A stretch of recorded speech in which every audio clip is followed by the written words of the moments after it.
आज आपण चटपटीत चकोल्या बनवणार आहे। तुरीची डाळ घेतली, थोडीशी मुगाची डाळ, हे स्वच्छ धुवून घेतली। त्यामध्ये टोमॅटो आणि हळद टाकणार, तेल, डाळ छान शिजते। ही डाळ इथं शिजवून घेतली कुकर मध्ये।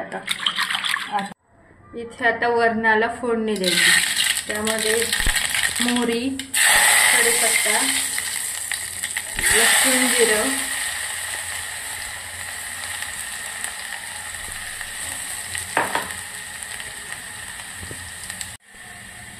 लाल तिखट आणि त्यामध्ये ही डाळ फोडणी द्यायची। इथे आपण गव्हाचं पीठ मळून घेतले, थोडं घट्टसर। त्याची पोळी लाटून घेऊ, त्याला उकळी येईपर्यंत।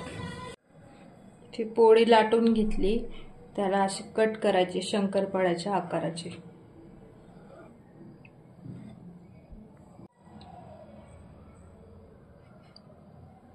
इथे वरणाला उकळी आलेली आहे, त्यामध्ये हे काप केलेले टाकून द्यायचे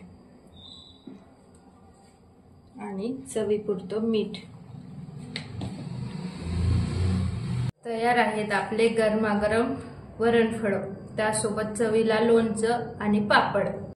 रेसिपी आवडल्यास चॅनलला सबस्क्राइब करायला विसरू नका। धन्यवाद।